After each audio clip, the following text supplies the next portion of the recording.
സക്കറിയ പുത്തൻപുര കിളച്ചന്റെ പുത്തൻ കുർബാനയിലെ അഭിവന്ദ്യ Joshua Mar Ignatius പിതാവിന്റെ പ്രസംഗത്തിൽ നിന്ന്. പ്രിയ വൈദിക വിദ്യാർത്ഥികളെ, മാതാപിതാക്കളെ, സഹോദരങ്ങളെ, കുഞ്ഞുങ്ങളെ, പുത്തൻപുരക്കൽ കുടുംബാംഗങ്ങളെ, പുത്തൻപുരയ്ക്കൽ കുടുംബത്തിൽ നിന്നും നമ്മുടെ അടുതല മലങ്കര കത്തോലിക്ക കൂട്ടായ്മയിൽ നിന്നും ദൈവത്തിൻ്റെ വിളി സ്വീകരിച്ചുകൊണ്ട് വൈദിക പരിശീലനം പൂർത്തിയാക്കി 27-ാം തീയതി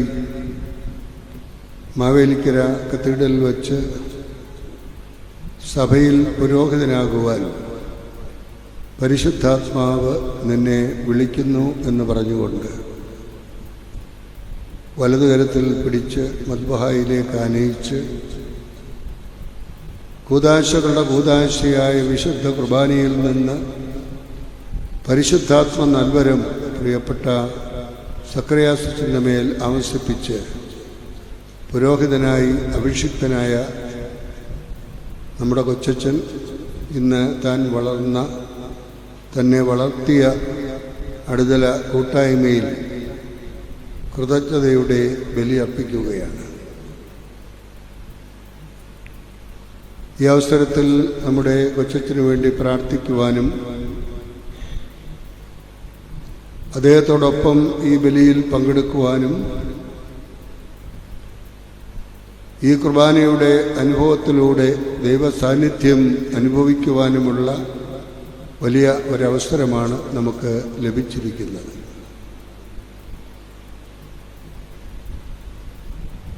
യേശുക്രിസ്തുവിൻ്റെ ജനനത്തിൻ്റെ 2025 വർഷത്തിലേക്ക് നാം പ്രവേശിക്കുന്ന ഈ അവസരത്തിൽ സകല ജനത്തിനുമുള്ള സന്തോഷത്തിൻ്റെ സദ്വാർത്തയുമായി യേശുദമ്പുരാൻ ഈ ലോകത്തിലേക്ക് കടന്നു വന്നതിൻ്റെ 2025 ആണ്ട് സമുചിതമായി ആഘോഷിക്കുവാൻ പരിശുദ്ധ പിതാവ് ആഹ്വാനം ചെയ്തിരിക്കുന്ന ഈ അവസരത്തിൽ കഴിഞ്ഞ 24-ാം തീയതി ഡിസംബർ മാസം പരിശുദ്ധ പിതാവ് വറ്റിക്കാനിലെ സെന്റ് പീറ്റേഴ്സ് ദേവാലയത്തിൻ്റെ വാതിൽ തുറന്നുകൊണ്ട് നാമൊക്കെ തീർത്ഥാടകരാണെന്നും ആ തീർത്ഥാടനം പ്രത്യാശയോടുകൂടി നിർവഹിക്കേണ്ടവരാണെന്നും നമ്മെ ഓർമ്മിപ്പിക്കുകയുണ്ടായി. നമ്മുടെ ജീവിതയാത്ര ദൈവത്തിൻ്റെ സന്നിധിയിൽ നിന്ന് മാതാപിതാക്കളുടെ ദാമ്പത്യ സ്നേഹത്താൽ ആരംഭിക്കുകയും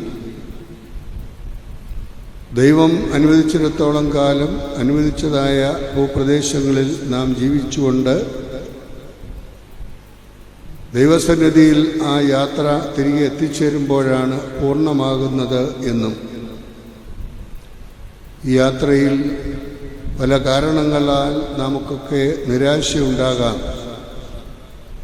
എന്നാൽ നിരാശയിൽ പ്രത്യാശ കാത്തു സൂക്ഷിക്കേണ്ടവനാണ് ഒരു ക്രൈസ്തവനെന്ന പരിശുദ്ധനായ ജോൺ പോൾ രണ്ടാമൻ മാർപ്പാപ്പ നമ്മെ ഓർമ്മിപ്പിച്ചതുപോലെ നമ്മുടെ ജീവിതം പ്രത്യാശയുടെ ജീവിതമാക്കുവാൻ, അനേകർക്ക് പ്രത്യാശ നൽകുവാൻ, കാരുണ്യത്തിൻ്റെ ജീവനാകുവാൻ, ആ കാരുണ്യം മറ്റുള്ളവർക്ക് പകർന്നു കൊടുക്കുവാൻ ദൈവം നമ്മെ ക്ഷണിക്കുകയാണ്. മഹാജൂബിലി അതിൻ്റെ 2025 ആണ്ട് ആഘോഷിക്കുവാൻ നാം ഒരുങ്ങുന്ന ഈ അവസരത്തിൽ ഈ ലോകത്തിലേക്ക് കടന്നു വന്ന ഓരോ വ്യക്തിയും ഒരു പ്രത്യേകമായ സന്ദേശത്തോടു കൂടിയാണ് കടന്നു വരുന്നത് എന്ന് മഹാകവി രവീന്ദ്രനാഥ ടാഗോർ നമ്മെ ഓർമ്മിപ്പിക്കുന്നു. എന്തായിരുന്നു യേശുക്രിസ്തുവിൻ്റെ ജീവിത ദൗത്യം? എന്ത് സന്ദേശമാണ് അദ്ദേഹത്തിന് ലോകത്തിന് നൽകുവാൻ കഴിഞ്ഞത്? ജനനസമയത്ത് മാലാഖമാർ മോഹനമായി അത് വിളിച്ചറിയിച്ചു. സകല ജനത്തിനുമുള്ള സന്തോഷത്തിൻ്റെ സദ്വാർത്ത ഞാൻ നിങ്ങളെ അറിയിക്കുന്നു. യേശു എന്ന രക്ഷകൻ ഇന്ന് നിങ്ങൾക്കായി യൂദയായുടെ ബേത്ലഹേമിൽ ജനിച്ചിരിക്കുന്നു. അത്യുന്നതങ്ങളിൽ ദൈവത്തിന് മഹത്വം, ഭൂമിയിൽ സന്മനസ്സുള്ളവർക്ക് സമാധാനം. ദൈവസാന്നിധ്യം എല്ലാ മനുഷ്യർക്കും സന്തോഷം നൽകുന്ന ഒന്നാണ്. ആ സന്തോഷത്തിൽ പങ്കാളിയാകുവാൻ സകല ജനത്തിനും യേശുവിൻ്റെ സാന്നിധ്യം പ്രാർത്ഥനയിലൂടെ, ദൈവവചനത്തിലൂടെ, വിശുദ്ധ കൂദാശകളിലൂടെ പരികർമ്മം ചെയ്തുകൊണ്ട് ദൈവത്തിൻ്റെ പ്രിയപ്പെട്ട മകനായി പ്രവർത്തിക്കുവാൻ നമ്മുടെ കൊച്ചച്ഛനെ ദൈവം അഭിഷേകം ചെയ്ത് അയച്ചിരിക്കുകയാണ്.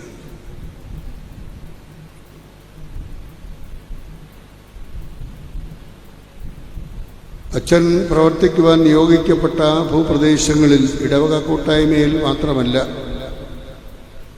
ആ പ്രദേശത്തുള്ള നാനാജാതി മതസ്ഥർക്ക് ദൈവത്തിൻ്റെ ഒരു പ്രതിനിധിയായി, മറ്റൊരു ക്രിസ്തുവായി രൂപാന്തരപ്പെടുവാൻ കഴിയുമ്പോഴാണ് നമ്മുടെ ജീവിതം ധന്യമായ ഒരു ജീവിതമായി മാറുന്നത്.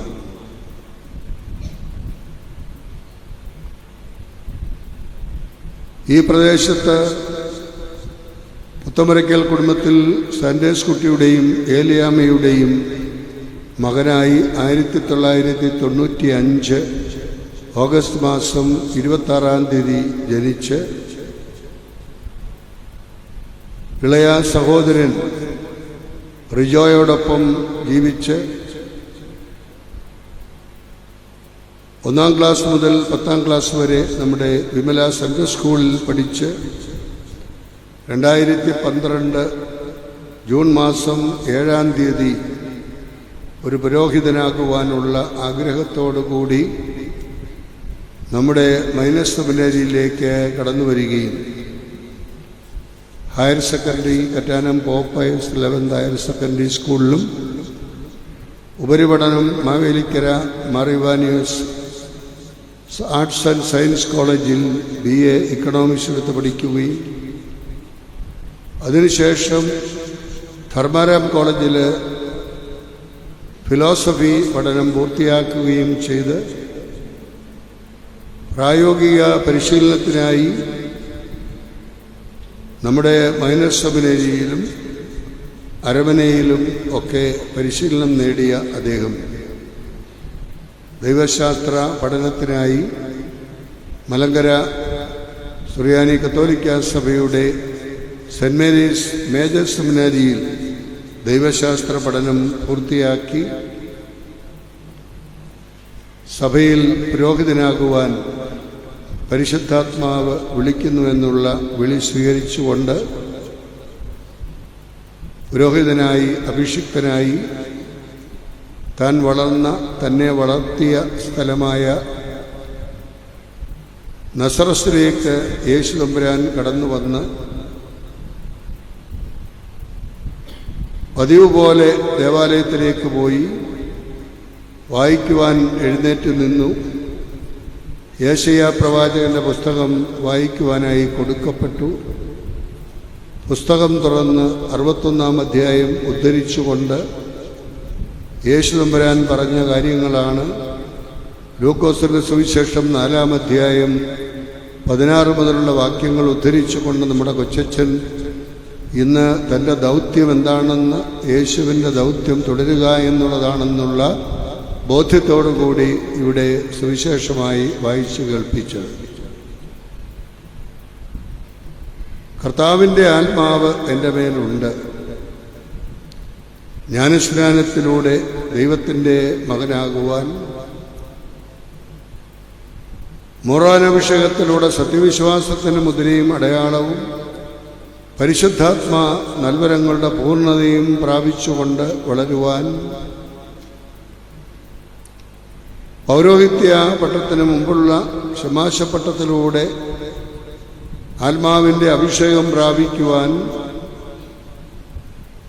കഴിഞ്ഞ 27-ാം തീയതി വിശുദ്ധ കുർബാനയുടെ ദിവ്യരഹസ്യങ്ങളിൽ നിന്ന് പരിശുദ്ധാത്മ അഭിഷേകം പ്രാപിക്കുവാൻ കഴിഞ്ഞ നമ്മുടെ കൊച്ചച്ഛൻ തന്നെ വളർത്തിയ അടുതല കൂട്ടായ്മയിൽ നിന്നുകൊണ്ട് ഇപ്രകാരം പറഞ്ഞു: കർത്താവിൻ്റെ ആത്മാവ് എൻ്റെ മേൽ ഉണ്ട്.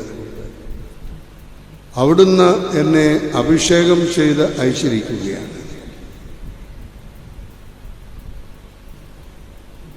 അഭിഷേകം ചെയ്യപ്പെട്ടവർ പ്രത്യേകമായ ദൗത്യം നിറവേറ്റുവാനാണ് അഭിഷേകം ചെയ്ത് അയച്ചിരിക്കുന്നത്. ദരിദ്രരോട് സുവിശേഷം അറിയിക്കുക. സാമ്പത്തികമായി ദാരിദ്ര്യാവസ്ഥയിൽ കഴിയുന്ന 40% വരുന്ന ആളുകൾ ഇന്ത്യ മഹാരാജ്യത്തിലുള്ളപ്പോൾ എന്തുകൊണ്ടാണ് ഈ ദാരിദ്ര്യം നിലനിൽക്കുന്നതെന്നും അതിന് പരിഹാരം എന്താണെന്നുള്ളതും ഈ രാജ്യത്തിലെ നേതൃത്വ നിലയിൽ നിന്നവർ നമ്മെ പഠിപ്പിച്ചിട്ടുണ്ട്. മഹാത്മാഗാന്ധിജി പറഞ്ഞു, God has provided everything for the need of the people but not for the greed. മനുഷ്യന് ആവശ്യമായിട്ടുള്ളത് നൽകിക്കൊണ്ട് ദൈവം ഈ ലോകത്തിലേക്ക് അയക്കുന്നു. പങ്കുവയ്ക്കലിൻ്റെ പ്രത്യയശാസ്ത്രം വിസ്മരിച്ചുകൊണ്ട് മനുഷ്യൻ ജീവിക്കുന്നതിന് ഫലമായി സമൂഹത്തിൽ ദാരിദ്ര്യം കുടികൊള്ളുന്നു. പണ്ഡിറ്റ് ജവഹർലാൽ നെഹ്റു പഞ്ചവത്സര പദ്ധതിയിലൂടെ ദാരിദ്ര്യത്തിനും വിദ്യാഭ്യാസത്തിനും വികസനത്തിനുമുള്ള വഴികൾ നമുക്ക് കാണിച്ചു തന്നു. ഇന്നലെ ശവമടക്കം കഴിഞ്ഞ മിസ്റ്റർ മൻമോഹൻ സിംഗ് ഇന്ത്യയുടെ പ്രധാനമന്ത്രിയായിരുന്നു, സാമ്പത്തിക ശാസ്ത്രജ്ഞനായിരുന്നു.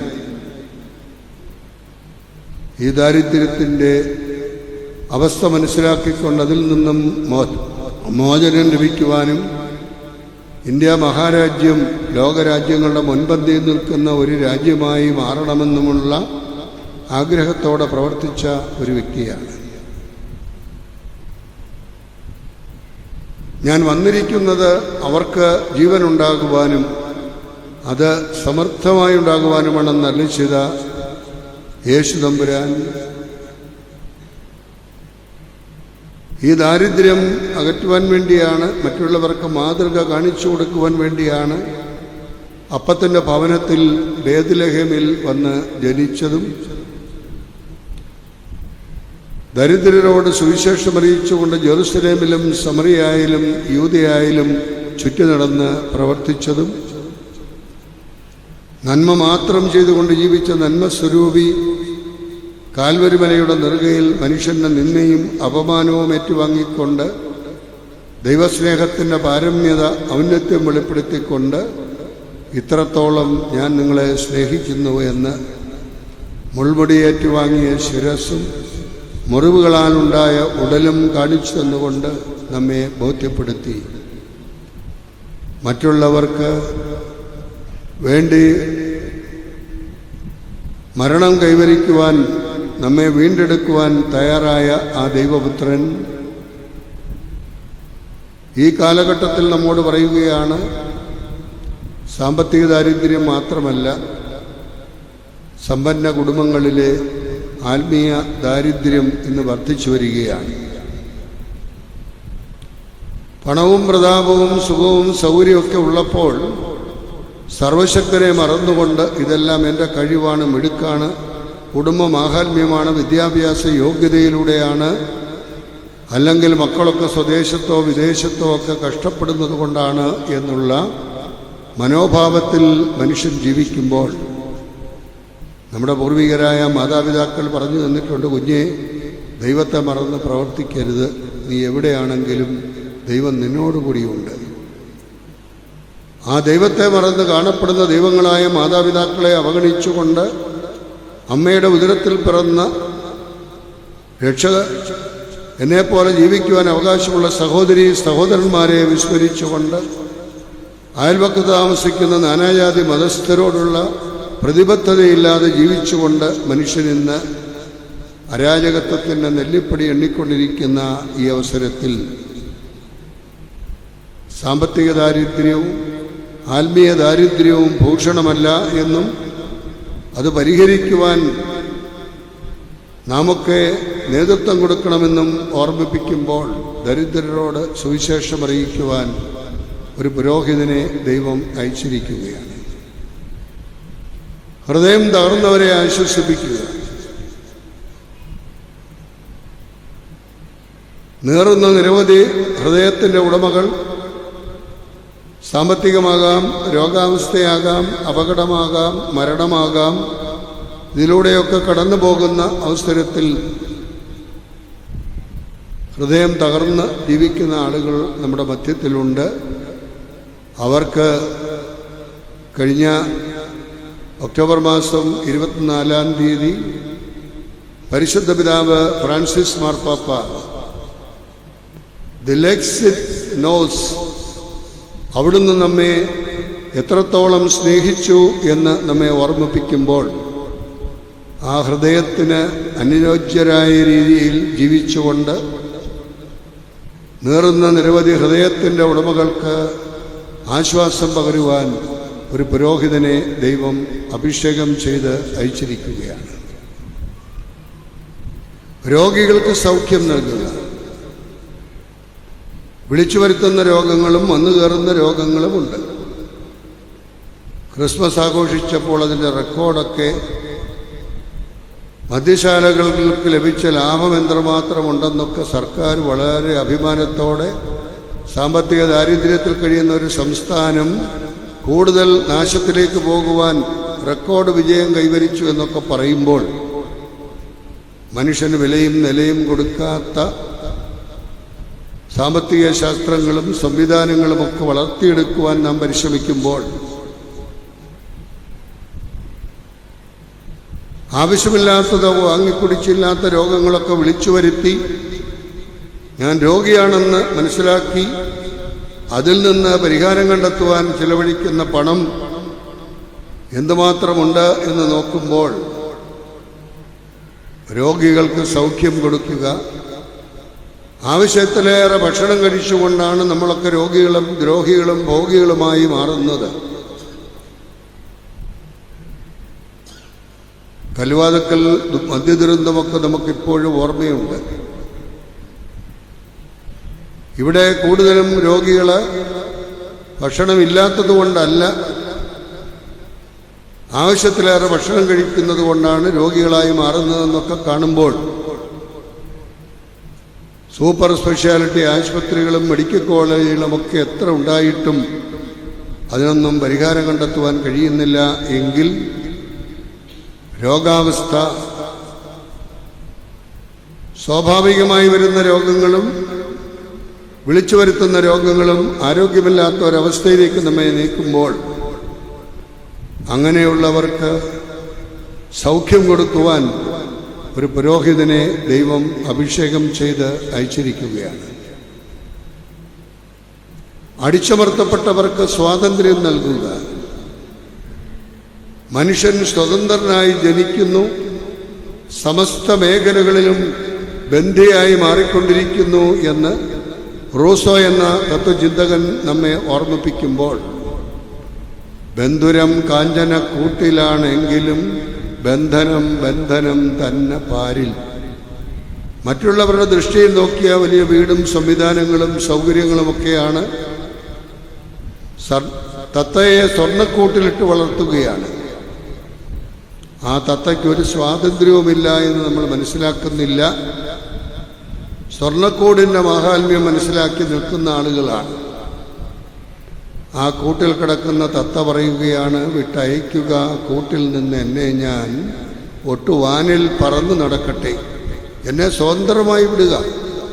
എനിക്ക് 2 ചിറകുകളും കാലുകളുമൊക്കെ ദൈവം തന്നിരിക്കുന്നത് ഈ വികായസിൽ പറന്നു കിടക്കുവാനാണ്. അതുകൊണ്ട് എന്നെ നിങ്ങൾ സ്വർണ്ണക്കൂട്ടിൽ തളച്ചിടരുത് എന്ന് പറയുമ്പോൾ പഴക്ക വഴക്കങ്ങളിലൂടെ, സ്വഭാവ ദൂഷ്യങ്ങളിലൂടെ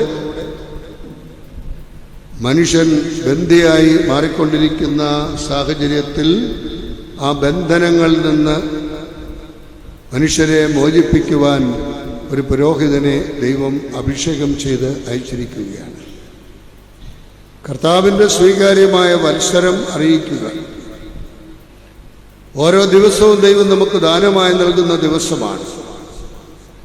ആ ദിവസത്തെ നാം എങ്ങനെ വിനിയോഗിക്കുന്നു എന്നുള്ളതാണ് ദൈവത്തിന് പ്രത്യുത്തരമായി നന്ദിയായി നാം കാണിക്കേണ്ടത്.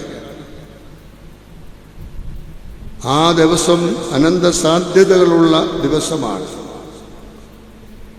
എൻ്റെ ജീവിതകാലത്ത് എന്നെ പരിമേൽപ്പിച്ചിരിക്കുന്ന ഈ ദൗത്യം നിറവേറ്റുവാൻ എനിക്ക് സാധിക്കണം എന്നുള്ളതാണ് ഒരു പുരോഹിതനിലൂടെ ദൈവം പ്രതീക്ഷിക്കുന്നത്. പുരോഹിതൻ ദൈവത്തിൻ്റെ മുമ്പിൽ നിൽക്കുന്നവനാണ്, മനുഷ്യരുടെ മുമ്പിൽ നിൽക്കുന്നവനാണ്, മനസാക്ഷിയുടെ മുമ്പിൽ നിൽക്കുന്നവനാണ്, ഈ പ്രപഞ്ചത്തിൻ്റെ മുമ്പിൽ നിൽക്കുന്നവനാണ്. മണ്ണിനെയും മരങ്ങളെയും പറവകളെയും മൃഗങ്ങളെയും മനുഷ്യരെയും സ്നേഹിച്ചുകൊണ്ട് ഒരു സ്നേഹ സംസ്കാരം കെട്ടിപ്പടുക്കുവാൻ ഒരു പുരോഹിതനെ ദൈവം അഭിഷേകം ചെയ്ത് അയച്ചിരിക്കുകയാണ്. പരിശുദ്ധനായ ജോൺ പോൾ രണ്ടാമൻ മാർപ്പാപ്പ പാസ്തോരോ ഓബീസ് എന്ന തൻ്റെ ചാക്രിക തിരുവഴുത്തിലൂടെ നിങ്ങൾക്ക് അനുയോജ്യരായ ഇടയന്മാരെ നൽകുമെന്ന ആശയം ഉൾക്കൊണ്ടുകൊണ്ട് പുറപ്പെടുവിച്ച ചാക്രിക ലേഖനത്തിൽ പൗരോഹിത്യത്തിന് 3 ധർമ്മങ്ങളാണ് നിറവേറ്റുവാനുള്ളത്. ഒന്ന്, priest is the preacher of the word of God. പുരോഹിതൻ ദൈവവചന പ്രഘോഷകനാണ്. വചനം മാംസമെടുത്ത് നമ്മുടെ മധ്യത്തിലേക്ക് കടന്നു വന്ന മഹാസംഭവം ക്രിസ്മസായി നാം ആഘോഷിക്കുമ്പോൾ ജീവിക്കുന്നുവെന്നാൽ ഞാനല്ല, ക്രിസ്തു എന്നിൽ ജീവിക്കുന്നു എന്നുള്ള ബോധ്യത്തോടു കൂടി ഈ ദൗത്യങ്ങളെല്ലാം നിറവേറ്റുവാനും ദൈവത്തിൻ്റെ കാരുണ്യവും സ്നേഹവും ഔദാര്യവും മറ്റുള്ളവർക്ക് കാലഘട്ടത്തിൻ്റെ സൂചനകളിലൂടെ ദുഃഖിതരായി കഴിയുന്ന ആളുകൾക്ക് ഈ വചനത്തിലൂടെ എങ്ങനെ ദൈവത്തിൻ്റെ സാന്നിധ്യം സംലഭ്യമാക്കി കൊടുക്കാം എന്ന് മനസ്സിലാക്കി പ്രവർത്തിക്കുവാൻ ഒരു വചനപ്രഘോഷകനായി പ്രിയപ്പെട്ട കൊച്ചച്ഛനെ ദൈവം അഭിഷേകം ചെയ്തിരിക്കുകയാണ്. രണ്ടാമതായിട്ട്, ഒരു പുരോഹിതൻ കൂദാശകളുടെ പരികർമ്മിയാണ്.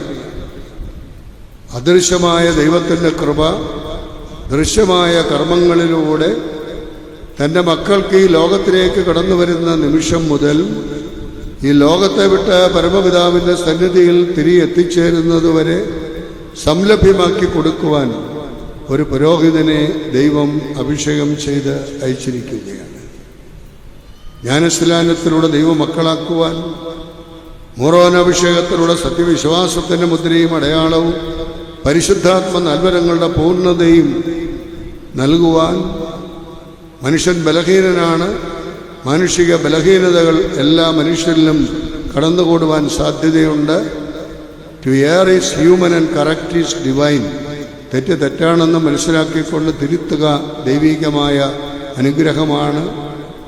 ദൈവത്തിൻ്റെ കരുണയും ഔദാര്യവും നമുക്ക് ലഭിക്കുന്നത് ഈ അനുരഞ്ജന കൂദാശയിലൂടെ, വിശുദ്ധ കുമ്പസാരത്തിലൂടെയാണെന്ന് മനസ്സിലാക്കിക്കൊണ്ട് ലൂക്കോസിൻ്റെ സുവിശേഷം 15-ാം അധ്യായത്തിൽ ധൂർത്തനായ പുത്രൻ്റെയും നഷ്ടപ്പെട്ട നാണയത്തിൻ്റെയും കാണാതെ പോയ ആടിൻ്റെയും ഉപമയിലൂടെ തമ്പുരാൻ്റെ കാരുണ്യം മറ്റുള്ളവർക്ക് പകർന്നു കൊടുക്കുവാനുള്ള അവസരമാണെന്നും ഫ്രാൻസിസ് മാർപ്പാപ്പ ഓർമ്മിപ്പിക്കുന്നത് പോലെ കുമ്പസാരക്കൂട് കോടതിയല്ല, വിചാരണയ്ക്കുള്ള സ്ഥലമല്ല, തമ്പുരാൻ്റെ കരുണ അവർക്ക് സംലഭ്യമാക്കി കൊടുക്കുവാനുള്ള വേദിയാണെന്ന് കണ്ടുകൊണ്ട് വിചാരത്താലോ വാക്കാലോ പ്രവൃത്തിയാലോ വന്നുപോയ തെറ്റുകൾക്ക് പാപമോചനം നൽകി മേലിൽ പാപം ചെയ്യരുത് എന്ന് പറഞ്ഞ് അനുഗ്രഹിച്ചയക്കുന്ന പുരോഹിത അങ്ങെത്രയോ ശ്രേഷ്ഠനാണ്. പെസഹാത്താഴത്തിൽ അപ്പമെടുത്ത് ആശീർവദിച്ച് മുറിച്ച് അവർക്ക് നൽകിക്കൊണ്ട് അരുളി ചെയ്തു, ഇതെൻ്റെ ശരീരമാണ്. മുന്തിരിച്ചാറെടുത്ത് ആശീർവദിച്ചവർക്ക് നൽകിക്കൊണ്ട് അരുളി ചെയ്തു, ഇത് പുതിയ നിയമത്തിലെ എൻ്റെ രക്തമാണ്. പഴയ നിയമത്തിൽ കുഞ്ഞാട്ടിൻകുട്ടിയെ കൊന്നതിൻ്റെ രക്തമെടുത്ത് ബലിപീഠത്തിൻ്റെ മേലും ഭവനത്തിൻ്റെ കട്ടളപ്പടികളുടെ മേലും ഒക്കെ തളിച്ചുകൊണ്ട് ശുദ്ധീകരണ കർമ്മം നിർവഹിച്ചുവെങ്കിൽ ഇതാ ലോകത്തിൻ്റെ പാപത്തെ വഹിക്കുന്ന ദൈവത്തിൻ്റെ കുഞ്ഞാടെന്ന് സ്നാപകയോഹന്നാൻ ആരെ കാണിച്ചു കൊടുത്തുവോ ആ ദിവ്യ ചെമ്മരിയാട്ടിൻകുട്ടി നമുക്ക് വേണ്ടി സ്വന്തം ജീവൻ ബലിയായി അർപ്പിച്ച ആ ബലിയിലൂടെ ഒരു പുരോഹിതൻ മറ്റൊരു ക്രിസ്തുവായി രൂപാന്തരപ്പെട്ട് ഇത് എൻ്റെ ശരീരമാണ്, ഇത് എൻ്റെ രക്തമാണ് എന്ന് പറയുമ്പോൾ മറ്റൊരു ക്രിസ്തുവായി മാറിയെങ്കിൽ മാത്രമേ ഈ വാക്കുകൾ അരുളി ചെയ്യുവാൻ സാധിക്കൂ. നിങ്ങളുടെ പിതാക്കന്മാർ മരുഭൂമിയിൽ വെച്ച് മന്ന ഭക്ഷിച്ചുവെങ്കിൽ അവർ മരിച്ചുപോയി. എന്നാൽ അതുപോലെയല്ല, ഈ അപ്പം ഭക്ഷിക്കുന്നവൻ നിത്യമായി ജീവിക്കുമെന്ന് അവിടുന്ന് അരുളി ചെയ്തു. ആ നിത്യജീവൻ്റെ ആഹാരം തൻ്റെ മക്കൾക്ക് നൽകിക്കൊണ്ട് അവരെ പരിപോഷിപ്പിക്കുവാൻ നിയുക്തനായ പുരോഹിത അങ്ങ് എത്രയോ ഭാഗ്യവാനാണ്. മാലാഖമാർ പോലെ ഉറ്റുനോക്കുവാൻ അഭിവാഞ്ചിക്കുന്ന അവർണ്യങ്ങളായ ദിവ്യരഹസ്യങ്ങൾ പരികർമ്മം ചെയ്യുവാനും അനുഷ്ഠിക്കുവാനും നീ എന്നെ അർഹനാക്കിയല്ലോ എന്ന് നമ്മുടെ കൊച്ചച്ഛൻ കുർബാനയിൽ പ്രാർത്ഥിക്കുമ്പോൾ മാലാഖമാർക്ക് പോലും കൊടുക്കാത്ത വലിയ അനുഗ്രഹമാണ് നമ്മുടെ കൊച്ചച്ഛന് ദൈവം നൽകിയിരിക്കുന്നത്. മാലാഖമാർ ദൈവം പരിശുദ്ധൻ പരിശുദ്ധൻ പരിശുദ്ധൻ എന്ന് പാടി സ്തുതിക്കുമ്പോൾ ഇതെൻ്റെ ശരീരമാണ്, ഇതെൻ്റെ രക്തമാണ്, അനേകർക്ക് വേണ്ടി കീറി മുറിക്കപ്പെടുന്ന എൻ്റെ ശരീരമാണ്, ചിന്തപ്പെടുന്ന എൻ്റെ രക്തമാണ് എന്ന് പറഞ്ഞുകൊണ്ട് മറ്റുള്ളവരെ ശുദ്ധീകരിക്കുവാൻ, ശക്തീകരിക്കുവാൻ, തൻ്റെ പാപങ്ങൾക്കും കുറവുകൾക്കും പരിഹാരമനുഷ്ഠിക്കുവാൻ നിയോഗിക്കപ്പെട്ട അല്ലയോ പുരോഹിത അങ്ങ് എത്രയോ ശ്രേഷ്ഠനാണ്. നിങ്ങളിൽ ആരെങ്കിലും രോഗിയാണെങ്കിൽ സഭയിലെ പുരോഹിതരെ വിളിക്കട്ടെ, രോഗിക്ക് വേണ്ടി തൈലം പൂശി പ്രാർത്ഥിക്കട്ടെ. വിശ്വാസത്തോടു കൂടിയുള്ള പ്രാർത്ഥന രോഗിക്ക് സൗഖ്യം നൽകുന്നു എന്ന് യാക്കോബിൻ്റെ ലേഖനം 5-ാം അധ്യായത്തിൽ നാം വായിക്കുമ്പോൾ ആര് സഹായിക്കും, ആര് സഹായിക്കും എന്ന് നിരാശയോടെ ദൈവത്തിൻ്റെ സന്നിധിയിലേക്ക് കണ്ണുകളെ ഉയർത്തി പറയുന്ന ഓരോ രോഗിയും എൻ്റെ സഹായം ആകാശവും ഭൂമിയും സൃഷ്ടിച്ച കർത്താവിൻ്റെ കൈകളിലാണ് എന്ന് പറഞ്ഞുകൊണ്ട് അവർക്ക് രോഗീലേപനം നൽകി അവർക്ക് സൗഖ്യം നൽകുവാനും പാപമോചനം നൽകുവാനും നിയോഗിക്കപ്പെട്ട അല്ലയോ പുരോഹിത അങ്ങ് എത്രയോ ശ്രേഷ്ഠനാണ്. വ്യത്യസ്തമായ കുടുംബങ്ങളിൽ ജീവിത സാഹചര്യങ്ങളിൽ ജനിച്ചു വളർന്ന മകനെയും മകളെയും ഇണയായി തുണയായി സ്നേഹത്തിൻ്റെ ബലി ത്യാഗത്തിൻ്റെ ബലിവേദിയിൽ അർപ്പിക്കുവാൻ, സമൂഹത്തിൻ്റെ അടിസ്ഥാന ഘടകമായ കുടുംബം കെട്ടിപ്പടുക്കുവാൻ, ആ കുടുംബത്തോടൊപ്പം സഞ്ചരിച്ചുകൊണ്ട് അവർക്ക് പ്രത്യാശ നൽകുവാൻ നിയോഗിക്കപ്പെട്ട അല്ലയോ പുരോഹിത അങ്ങ് എത്രയോ ശ്രേഷ്ഠനാണ്. ഞാനീ ചെയ്തതെല്ലാം എൻ്റെ ഓർമ്മയ്ക്കായി ചെയ്യുവനെന്ന് പറഞ്ഞുകൊണ്ട് യേശുതമ്പുരാൻ പൗരോഹിത്യം ഏർപ്പെടുത്തിയെങ്കിൽ ഈടവകയിൽ നിന്നും വളരെ സുസ്ഥിരമായ സേവനം മലങ്കര സുറിയാനി കത്തോലിക്ക സഭയ്ക്ക് കാഴ്ചവെച്ച സ്വർഗസ്ഥനായിരിക്കുന്ന വന്യ ജേക്കബ് കിഴക്കങ്കരയച്ചൻ്റെയും ഈടവകാംഗമായ പെൺമലോട്ട് പ്രിയപ്പെട്ട ജോസച്ചൻ പുരോഹിതനായി തൻ്റെ പൗരോഹിത്യ ശുശ്രൂഷ വളരെ സുദൃഢമായ രീതിയിൽ നിർവഹിച്ചുകൊണ്ട് നമ്മുടെ ഭദ്രാസനത്തിൻ്റെ വികാർ ജനറലായും സ്കൂളുകളുടെ കറസ്പോണ്ടൻ്റായും ഇപ്പോൾ അദ്ദേഹം നമ്മുടെ കടമ്പനാട് വൈദിക ജില്ലാ വികാരിയായും സേവനമനുഷ്ഠിക്കുന്നു. അതേപോലെ ഇവിടെ സേവനമനുഷ്ഠിച്ചിട്ടുള്ള വൈദികരുടെ ശുശ്രൂഷ ഒക്കെ കണ്ടുകൊണ്ട് അവരെപ്പോലെ ഒരു വൈദികനാകണമെന്നുള്ള ആഗ്രഹത്തിൽ സെമിനാരിയിൽ പ്രവേശിച്ച പ്രിയപ്പെട്ട അച്ഛൻ എത്ര പേർക്ക് ഈ ദൈവികമായ വിളിയുടെ അർത്ഥം അച്ഛനെ പരിശീലിപ്പിച്ച ബഹുമാനരായ സിസ്റ്റേഴ്സ് ഇവിടെ സന്നിഹിതരാണ്. സ്കൂളിൽ പ്രിൻസിപ്പലായിരുന്ന സ്റ്റീഫൻ അച്ഛൻ, സക്കറിയാസത്തിന് ആകപ്പാടെ പേടി സ്റ്റീഫൻ അച്ഛനേ ഉള്ളൂ. അത് സ്കൂളിൽ ഒരു ടെററായിരുന്നു, ഇടവകയിൽ ഒരു ഗാംഭീര്യമായിരുന്നു. പക്ഷേ ഇപ്പോൾ ഈ അടുത്ത കാലത്ത് 10, 15, 20 ദിവസം ഈ കൊച്ചച്ചന്മാരെ പരിശീലിപ്പിക്കാനുള്ള ചുമതല അദ്ദേഹത്തിനെയാണ് ഏൽപ്പിച്ചത്. അതോടുകൂടി ഈ കുഞ്ഞാടും വലിയ ആടും വലിയ സന്തോഷത്തിലാണ്. അപ്പോൾ ഇങ്ങനെയുള്ള പ്രോത്സാഹനങ്ങൾ ബഹുമാനപ്പെട്ട സിസ്റ്റേഴ്സ്, ഇവിടെ ഉണ്ടായിരുന്ന പഴയ സിസ്റ്റേഴ്സൊക്കെ വന്നിട്ടുണ്ട്, കുടുംബക്കാരായ സിസ്റ്റേഴ്സുണ്ട്, ഞാൻ എല്ലാവരെയും കാണുന്നുണ്ട്. അപ്പോൾ ഇവരെ ഒക്കെ സഭയ്ക്കും സമൂഹത്തിനും നൽകുന്ന സേവനം മനസ്സിലാക്കിക്കൊണ്ട് അങ്ങനെ പ്രവർത്തിക്കുവാൻ പ്രിയപ്പെട്ട അച്ഛനെ ദൈവം അഭിഷേകം ചെയ്തിരിക്കുകയാണ്. ദൈവം നമ്പുരാൻ നൽകിയിട്ടുള്ളതും നൽകിക്കൊണ്ടിരിക്കുന്നതും നൽകുവാൻ പോകുന്നതുമായ അനുഗ്രഹങ്ങൾക്ക് ഈ കൃതജ്ഞതയോടെ ബലിയർപ്പിച്ച് ദൈവത്തെ സ്തുതിക്കാം. അച്ഛൻ്റെ വാത്സല്യ മാതാപിതാക്കളെ പ്രത്യേകമായി ഞാൻ അഭിനന്ദിക്കുകയാണ്. ഇളയ സഹോദരനെ റിജോയെ പ്രത്യേകമായിട്ട് അഭിനന്ദിക്കുന്നു. നിങ്ങളെയും കുടുംബത്തെയും ഈ കൂട്ടായ്മയും നാടിനെയും ദൈവം വാഴ്ത്തി അനുഗ്രഹിക്കട്ടെ എന്ന് ഈ വിശുദ്ധ ബലിയിലൂടെ പ്രാർത്ഥിക്കാം. പിതാവിൻ്റെയും പുത്രൻ്റെയും പരിശുദ്ധാത്മാവിൻ്റെയും നാമത്തിൽ ആമേൻ.